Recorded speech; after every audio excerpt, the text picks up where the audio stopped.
Hello दोस्तों, banking pro channel में आपका स्वागत है। आज मैं मोस्ट इम्पॉर्टेंट अरिथमेटिक का क्वेश्चन लेके आया हूँ। ठीक है, ये क्या है? एसबीआई क्लर्क प्रीलिम्स लेवल का क्वेश्चन रहेंगे। ठीक, तो ध्यान से देखिएगा। तो सबसे पहले क्वेश्चन नंबर 1 पे आते हैं। क्वेश्चन नंबर 1 पे क्या बोल रहा है कि एक दुकानदार ने एक वस्तु पर उसकी लागत मूल्य से 16.66% अधिक मूल्य अंकित किया और 20% की छूट के बाद 50 रुपए के नुकसान पर बेच दिया। यदि इसे 65 रुपए की छूट पर बेचा जाता तो लाभ राशि क्या होती? रह दिया। तो सबसे पहले क्वेश्चन में जो दिया उसको नोट कर लेंगे। एक दुकानदार ने एक वस्तु पर उसकी लागत मूल्य से 16.66% अधिक मूल्य अंकित करता है। ठीक, लागत मान लो कॉस्ट प्राइस क्या होता होगा। ठीक है, इसका 16.66% का जो फ्रैक्शन वैल्यू होता है 1/6 होता है। ठीक, और अधिक मूल्य का बोल रहा है तो क्या कर रहा है, अधिक बोल रहा है तो इस पे एक प्लस कर देंगे तो 7/6 आ जाएगा। ये क्या है, कॉस्ट प्राइस होगा और ये क्या है, मार्क प्राइस होगा। ठीक, क्योंकि अधिक मूल्य पर बोल रहा है। ठीक, तो ये क्या है, मार्क प्राइस हो जाएगा। नीचे हमेशा कॉस्ट प्राइस होता है। ठीक, और 20% की छूट के बाद 50 रुपए के नुकसान पर बेच देता है। ठीक, 20% की छूट के बाद तो डिस्काउंट परसेंट क्या हो जाएगा यहाँ पे? यहाँ पे डिस्काउंट परसेंट क्या हो जाएगा? 20% है तो इसका फ्रैक्शन वैल्यू क्या हो जाएगा? 1/5 हो जाएगा। एक डिस्काउंट मतलब माइनस करेंगे तो यहाँ 4/5 हो जाएगा। ये क्या हो जाएगा? एमआरपी हो जाएगा। और ये क्या हो जाएगा? इसका सेलिंग प्राइस हो जाएगा। डिस्काउंट में क्या होता है, नीचे वाला एमआरपी होता है। ठीक, और मार्क प्राइस का परसेंट में क्या होता है, नीचे कॉस्ट प्राइस होता है, ऊपर में क्या होता है, एमआरपी होता है। ठीक, और डिस्काउंट परसेंट में क्या है, नीचे मार्क प्राइस रहेगा और ऊपर में क्या होगा, सेलिंग प्राइस होगा। ठीक, इस चीज को ध्यान में रखना। अब इसको क्या मैं थोड़ा सा शॉर्ट मेथड से बता देता हूँ। ठीक, एग्जाम में ऐसे ही सॉल्व करना है इसको। देखो, सबसे पहले क्या है, यहाँ पे परसेंट तो दिया है 16.66% दिया है। ये क्या है, मार्क प्राइस का परसेंट है। ठीक, तो 1/6 हो गया, एक बढ़ा है तो 7/6 हो गया। ठीक, इसको क्या है, cost price ratio mark price MRP ऐसा लिख सकते हैं। 6 हो गया तो ये 7 हो गया। ठीक, अब दूसरा वाला क्या है, 20% की छूट बोल रहा है तो इसका फ्रैक्शन वैल्यू क्या होता है, अभी पता है 1/5 होता है। इससे माइनस करेंगे तो 4/5 आएगा। ये क्या होता है, एमआरपी होता है। और ये क्या होता है, सेलिंग प्राइस होता है। ठीक, तो इसको क्या लिखेंगे, एमआरपी रेशियो सेलिंग प्राइस क्या आ जाएगा, 5/4 आ जाएगा। ठीक, अब क्या करेंगे, हम लोग इक्वल कर लेंगे। ये वाला देखो और ये इसको देखो। ठीक, इसमें क्या है, एमआरपी सेम दिया है। ठीक, एमआरपी मतलब सेम नहीं, मतलब एमआरपी क्या है, दोनों में दिया है तो एमआरपी को हम इक्वल कर लेंगे। ठीक, तो इसमें एमआरपी को इक्वल करेंगे तो पहला वाले में क्या करेंगे, 5 का मल्टीप्लाई करेंगे दोनों में, और दूसरे वाले में क्या करेंगे, 7 का मल्टीप्लाई करेंगे, तभी जाके क्या है, 35 एमआरपी होगा। तो इसको ऐसा लिख सकता हूँ, cost price ratio MRP ratio selling price. ठीक, अब क्या है, मल्टीप्लाई करेंगे तो क्या है, कॉस्ट प्राइस में भी मल्टीप्लाई करेंगे क्योंकि दोनों तरफ से रेशियो में मल्टीप्लाई करते हैं, एक तरफ नहीं करेंगे। ठीक, तो 6 पंच यहाँ पे 30 हो गया। कॉस्ट प्राइस क्या हो गया, यहाँ पे 30 हो गया। एमआरपी 7 पंच 35 हो गया। और यहाँ पे भी एमआरपी 7 पंच 35 हो गया। तो सेलिंग प्राइस कितना होगा, 7 चौं 28 हो गया। ठीक, ये रेशियो में है, इतना आ गया। अब यहाँ पे क्या बोल रहा है कि 50 रुपए के नुकसान पर बेचा जाता है। ठीक, लॉस का फॉर्मूला क्या होता है, cost price minus selling price होता है। लॉस में हमेशा कॉस्ट प्राइस ज्यादा रहता है। ठीक, तो यहाँ पे क्या देखो, कॉस्ट प्राइस और सेलिंग प्राइस कितना है, इतना दिया। कॉस्ट प्राइस 30 दिया, सेलिंग प्राइस 28 दिया। इसका डिफरेंस कितना, 2 है।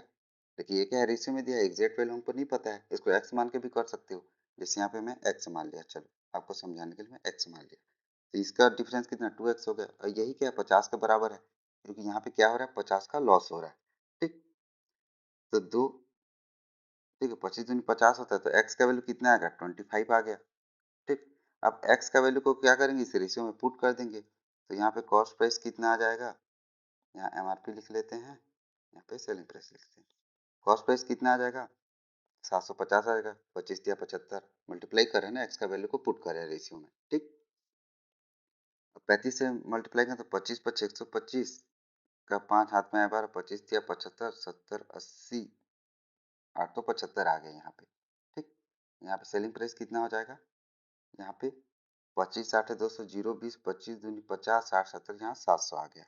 ठीक, इतना हमारा क्या है, एग्जैक्ट वैल्यू आ गया। ठीक, अब हमको क्या क्वेश्चन में क्या बोल रहा है कि यदि इसे 65 रुपए की छूट पर बेचा जाता तो लाभ की राशि क्या होती।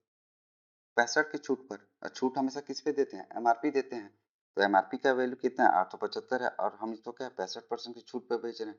तो -65 कर देंगे, ठीक, क्योंकि डिस्काउंट देंगे ना, एमआरपी पे तो डिस्काउंट देंगे। तो यहाँ पे 0 आ गया, यहाँ पे 1 आ गया, यहाँ पे कितना 8 आ गया, तो 810 क्या है, नया सेलिंग प्राइस हो गया, ठीक।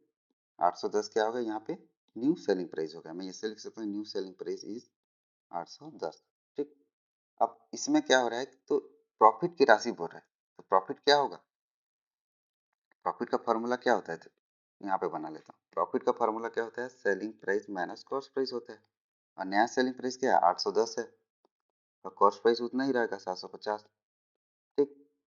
तो यहाँ पे क्या हो रहा है, 60, इसको माइनस करेंगे तो 60 आएगा, मतलब उसको क्या है, जो लाभ राशि है कितनी है, 60 रुपए है, तो ऑप्शन ये क्या होगा, सही होगा। तो ऐसे ही क्या है, इसको सॉल्व करना है, ठीक। अब क्या है, क्वेश्चन नंबर 2 पे आते हैं, ठीक। क्वेश्चन नंबर 2 क्या है, टाइम एंड वर्क का क्वेश्चन है। ऐसा क्वेश्चन जरूर आपको एग्जाम में देखने को जरूर मिलेगा, ठीक। 18 महिलाएं प्रत्येक दिन 5 घंटे काम करके 14 दिनों में एक काम को कर सकती हैं, ठीक। एक्स माइनस 3 महिलाएं द्वारा प्रतिदिन 6 घंटे काम करने के लिए लिए गए दिनों की संख्या कितना है, 14, उसी काम को कर रही है। इस चीज को आपको समझना पड़ेगा, ठीक है। एग्जाम में ऐसा टाइप का क्वेश्चन आएगा तो समझ लेना कि उसी काम को कर रही है, ठीक। थोड़ा बहुत लिखा भी नहीं रहेगा तो आपको क्या अंदाजा लगाना है, ठीक। तो एक्स का मान ज्ञात कीजिए। तो यहाँ पे देखो, total work equal to work work कर देंगे, total work is equal to work कर देंगे। अब वर्क इज इक्वल क्या होता है, इफिशियंसी इंटू डे होता है। वर्क का फार्मूला क्या होता है, इफिशियंसी इंटू डे होता है, ठीक। 18 वोमेन है, 18 वोमेन कर लेता हूँ, 18 वोमेन, ठीक।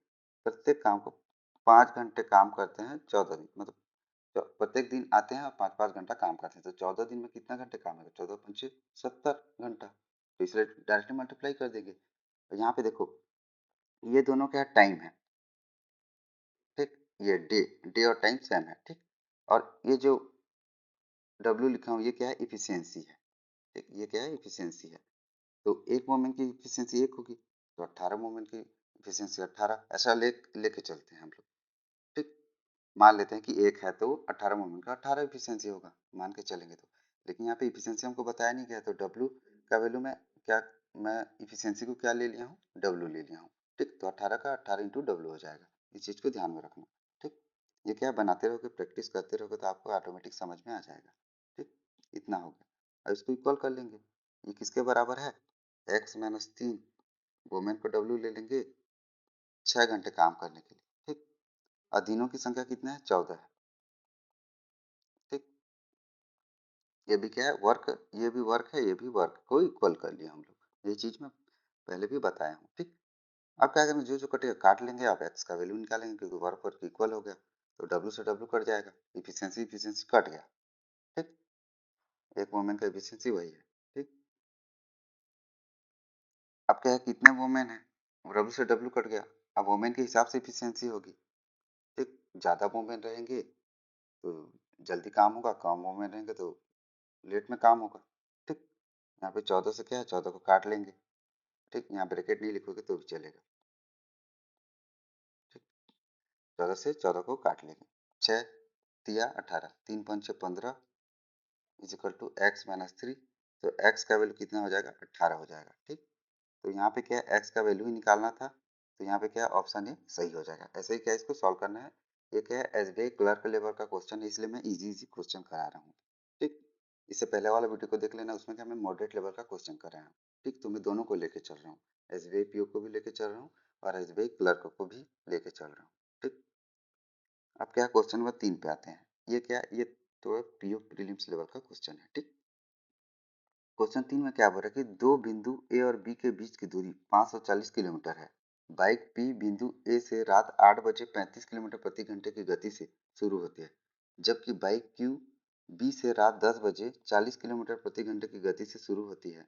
हालांकि बाइक क्यू रात 1 बजे अपनी गति 5 किलोमीटर प्रति घंटे कम कर देती है, ठीक, रात को 1 बजे। यदि वे स्थिर गति से यात्रा करते हैं तो इस वे किस समय पे मिलेंगे, ठीक। ये थोड़ा सा कॉन्सेप्ट वाला क्वेश्चन, लॉजिकल तरीके से इसको सॉल्व करेंगे, ठीक। जैसे जैसे बता रहा हूँ वैसे ही सॉल्व करना है, बहुत इजी तरीके से ये सॉल्व होगा, ठीक। सबसे पहले हम लोग क्या करें, ट्रैक ले लेंगे, ठीक।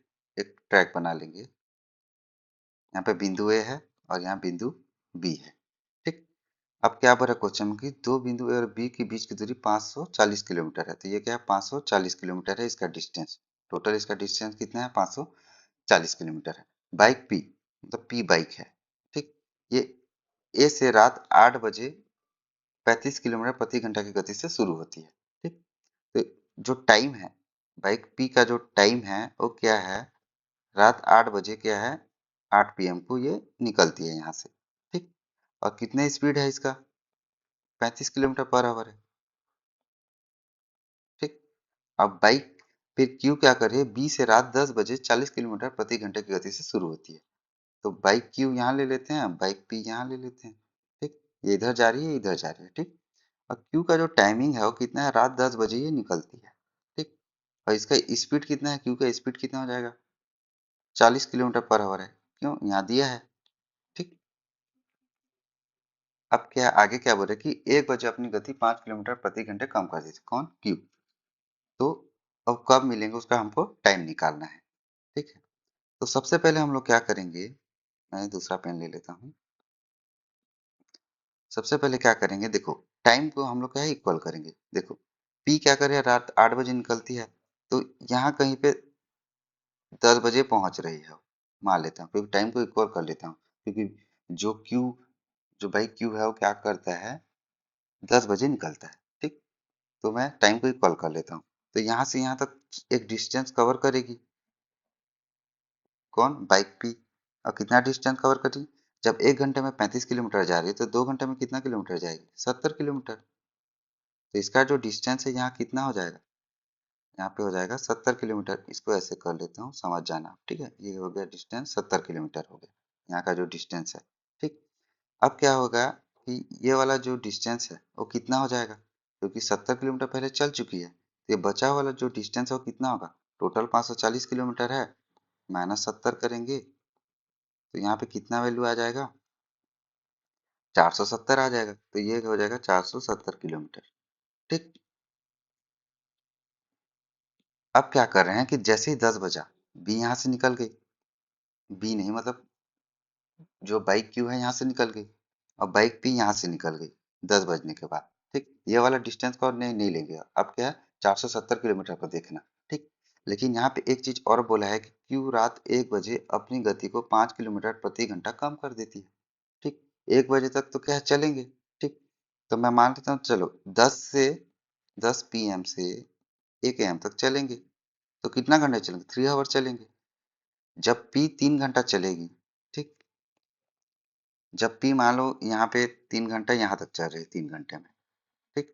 मान लेता हूँ यहाँ तक चल रही है, ठीक है। मैं थोड़ा सा इसको थोड़ा सा लिख लेता हूँ, यहाँ पे 470 कर लेता हूँ, और यहाँ तक मान लो चली, ठीक है।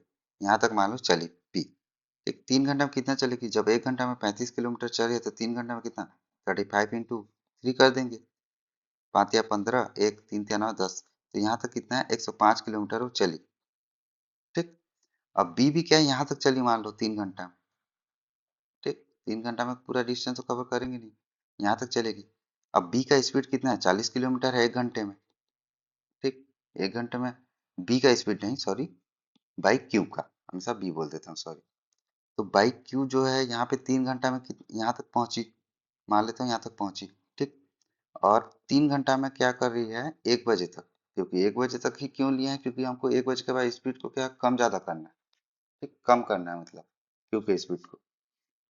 तो 3 घंटा में, 1 घंटे में 40 किलोमीटर चल रही है, तो 3 घंटा में कितने चलेगी, 120 किलोमीटर। तो यहाँ तक मान लेते हैं 120 किलोमीटर है ये, ठीक, 120 किलोमीटर है, ठीक। तो ये बचा हुआ जो डिस्टेंस है यहाँ का यहाँ तक, ठीक है, जो बचा हुआ डिस्टेंस है वो कितना होगा, 470 टोटल है, उसमें कितना माइनस करेंगे, पहले 105 चल गई पी, उसके बाद क्यू कितना चल गई, 120 चल गई, इसको माइनस कर देंगे, 470 माइनस, इसको जोड़ देंगे, 5 2 225, ठीक है। यहाँ पे 5 आ गया, इधर 1 गया, तो यहाँ पे 6 में 2 गया, 4 बचा, और इसमें कितना बचा, 2। तो यहाँ पे 245 किलोमीटर यहाँ पे बचा, ठीक। 245 किलोमीटर यहाँ पे बचा, ठीक। तो इसी ट्रैक को मैं थोड़ा सा नीचे समझा देता हूँ, मान लो यहाँ है, बाकी को सबको हटा देंगे, ये, ठीक। यहाँ पे क्या है, P है बाई Q है और 245 किलोमीटर अब बचा। ठीक, ये क्या है, 1 AM को है, यहाँ पे 1 AM बच चुका है। मैं ये वाला जहाँ बनाया हूँ ना, इसको क्या है, मैं अलग से यहाँ पे समझा दे रहा हूँ ताकि अच्छे से समझ में आए। ठीक, अब क्या है, 1 बजे के बाद क्या हो गया, P का जो स्पीड है वो तो सेम रहेगा, 35 किलोमीटर पर आवर। लेकिन जो Q का स्पीड है वो 5 कम हो जाएगा, तो 40 किलोमीटर पर आवर पहले था। तो यहाँ क्वेश्चन में बोला है, देखो 1 बजे अपनी गति 5 किलोमीटर प्रति घंटा कम कर दी, कौन, Q। तो यहाँ पे भी क्या हो जाएगा, 35 किलोमीटर पर आवर यहाँ भी हो जाएगा, क्योंकि 5 माइनस कर देंगे 40 में से। ठीक, अब इसका क्या टाइम निकालेंगे, कब मिलेंगे, मान लो यहाँ मिलते हैं। ठीक, टाइम क्या होगा, डिस्टेंस अपॉन स्पीड होता है। डिस्टेंस कितना है, 245 है। स्पीड क्या होता है, दोनों अपोजिट डायरेक्शन में जा रहे हैं तो प्लस हो जाता है, तो 35 प्लस 35 हो जाएगा। ठीक, 245 डिवाइड बाई 70, सॉल्व कर देंगे।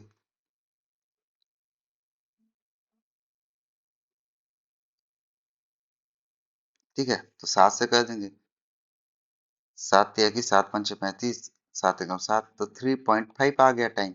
ये क्या है, 3.5 टाइम है। ठीक, तो ये क्या है, 3 घंटा और 30 मिनट हो जाएगा इसका।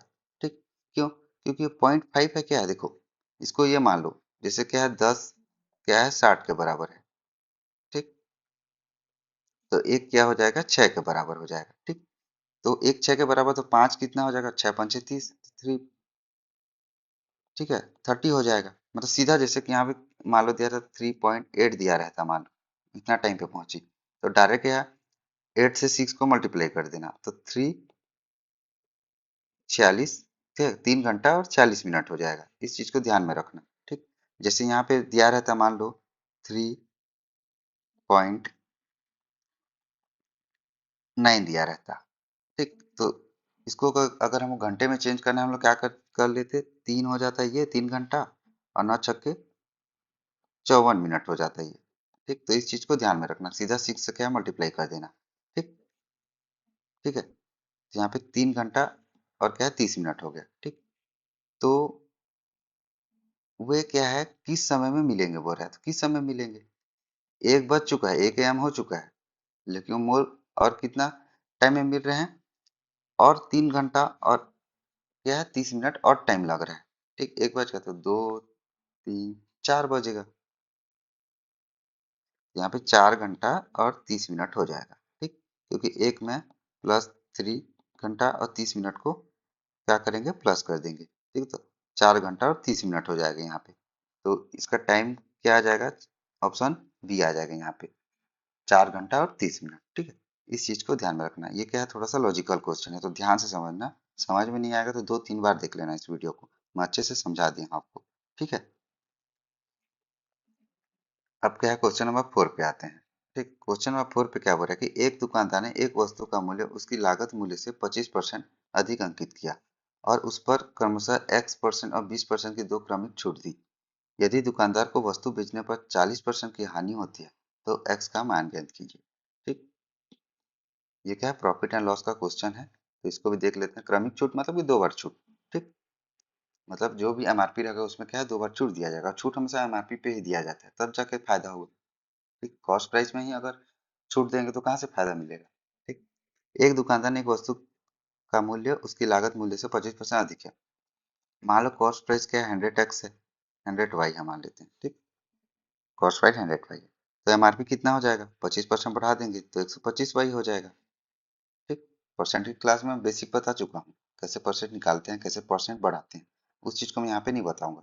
ठीक, उसको अगर किसी को अगर डाउट है तो मेरा बेसिक वाला क्लास को जरूर देख लीजिएगा। ठीक, अब क्या है, कभी भी छूट का एमआरपी पे दिया जाता है, 125 वाई है एमआरपी, उस पे x% छूट, तो 100 माइनस एक्स डिवाइड बाई 100 हो जाएगा। ठीक, वैसे 20% की छूट, 100 माइनस 20 डिवाइड बाई 100 हो जाएगा यहाँ पे। ठीक, और यही क्या है, यदि दुकानदार को वस्तु बेचने में 40% की हानि होती है, मतलब 100 वाई है एमआरपी।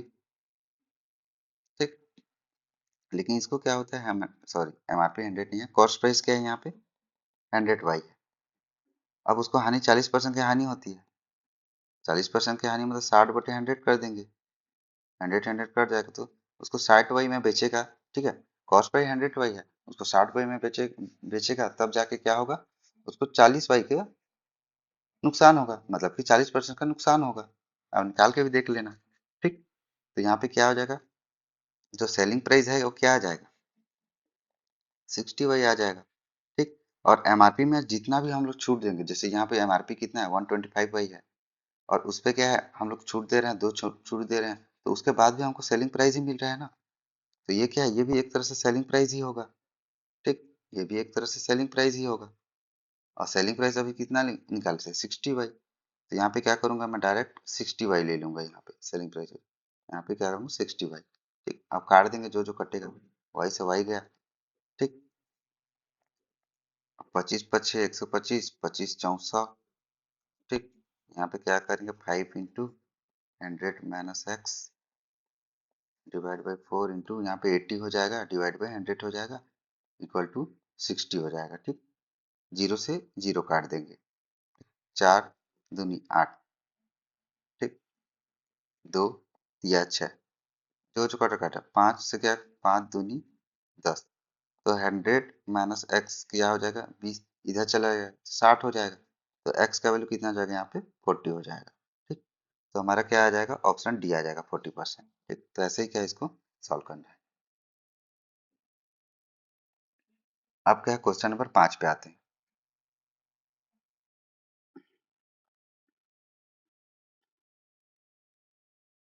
अब क्या है, क्वेश्चन नंबर 5 पे आते हैं। ठीक, क्वेश्चन नंबर 5 पे क्या बोल रहा है कि तीन संख्याएं ऐसी हैं कि पहली संख्या का 2/3 भाग दूसरी संख्या के 1/3 भाग के बराबर है, और तीसरी संख्या पहली दो संख्या के अंतर का 4 गुना है। यदि इन तीन संख्याओं का योग 385 है तो सबसे छोटी संख्या ज्ञात कीजिए। ठीक, ऐसा टाइप का क्वेश्चन जब भी आएगा तो सीधा क्वेश्चन को देखना है और वैसे ही सॉल्व करते जाना है। ठीक, ऐसा टाइप का क्वेश्चन जरूर पूछा जाता है। ठीक, तीन संख्या ऐसे, पहली संख्या मान लेता हूँ x है, पहली संख्या मान लेता हूँ x है। ठीक, x का 2/3 भाग किसके बराबर है, दूसरी संख्या y मान लेता हूँ। ठीक, इसका 1/3 भाग के बराबर है। ठीक, ऐसा बोला है। और जो तीसरी संख्या है पहली दो संख्या के अंतर का 4 गुना है, तो पहले क्या करेंगे, इसको सॉल्व कर लेंगे। ठीक, पहली संख्या x हो गया, और दूसरी संख्या क्या निकल जाएगी, 3 3 कट जाएगा, y is equal to 2x हो जाएगा। ठीक, तो जो दूसरी संख्या है वो भी क्या हो जाएगी 2x हो जाएगी, क्योंकि y का वैल्यू क्या है 2x के बराबर है। ठीक, तो ये क्या है, फर्स्ट संख्या हो गया, ये क्या होगा सेकेंड, सेकेंड संख्या हो गया, इतना निकाल लिया। ठीक, अब क्या बोल रहा है कि तीसरी संख्या पहली दो संख्या के अंतर का 4 गुना है। पहली दो संख्या मतलब बड़ा वाला वैल्यू को पहले ले लेंगे, 2x है, माइनस x कर देंगे, इसी के अंतर का 4 गुना क्या है, तीसरी संख्या जिसको z मान लेंगे।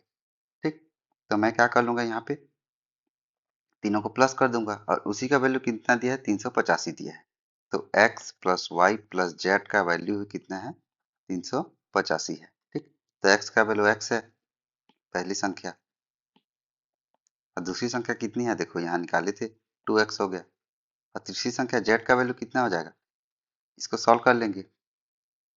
ठीक, इसको सॉल्व कर लेंगे, 2x माइनस एक्स कितना हो जाएगा x, तो यहाँ पे 4x हो जाएगा, और इसी का वैल्यू कितना है 385 है, तो इसको सॉल्व कर देंगे, इसको प्लस कर देंगे तो 7x आ जाएगा, ये 385 के बराबर है, तो 7 से डायरेक्ट काट देंगे, 7 पंचे 35, 7 पंचे 35, तो x का जो वैल्यू है कितना आएगा 55। ठीक, हमको क्या बोला है, तो सबसे छोटी संख्या। ठीक, तो यहाँ पे थर्ड संख्या क्या हो जाएगा, यहाँ पे देखो 4x है। ठीक, तो जाहिर सी बात है जो सबसे छोटी संख्या होगी वो फर्स्ट वाली संख्या ही होगी। क्यों, क्योंकि यहाँ पे क्या है डबल हो रहा है, यहाँ पे क्या है 4 गुना हो रहा है, तो सबसे छोटी संख्या यहाँ पे क्या आ जाएगी 55 हो जाएगी। ठीक, तो यहाँ पे क्या है ऑप्शन डी सही होगा, तो ऐसे ही क्या है डायरेक्टली इसको सॉल्व करना है। ठीक, अब क्या है क्वेश्चन नंबर 6 पे आते हैं। ठीक, ये भी क्या है क्लर्क प्रीलिम्स लेवल का क्वेश्चन है, ये पार्टनरशिप का क्वेश्चन है।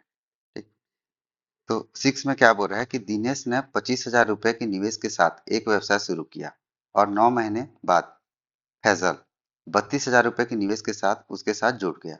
2 साल के व्यवसाय के बाद बात, ठीक है, 7200 रुपए के कुल लाभ में से फैजल का लाभ हिस्सा क्या होगा। ठीक, ये भी सिंपल क्वेश्चन है, जैसा दिया है वैसे ही बनाते जाना है। ठीक, तो दिनेश को डी से डिनोट कर लेता हूँ, फैजल को एफ से डिनोट कर लेता हूँ। दिनेश का 25,000 रुपए के निवेश के साथ एक व्यवसाय में शामिल होता है, 25,000 इधर ले लेता हूँ, अब फैजल क्या है, 32,000 निवेश कर रहे हैं। ठीक, तो इसको क्या करेंगे हम लोग, जो जो कटेगा काट देंगे, 0 0 0 कट गया, 0 0 0 कट गया, और तो कटेगा नहीं, तो 25/32 आ गया। ठीक, अब इसके बाद क्या बोल रहा है कि 2 साल के व्यवसाय के बाद। ठीक, लेकिन एक चीज और ध्यान में रखना कि इसमें क्या बोल रहा है कि 9 महीने के बाद फैजल आता है। ठीक, यहाँ पे 2 साल, 2 साल में कितने, एक साल में कितना होता है, 12 मंथ होता है, तो 2 साल में कितना, 24, तो इंटू 24 मंथ कर देंगे। ठीक, क्योंकि प्रॉफिट तभी मिलता है जो इन्वेस्ट किए रहते हैं।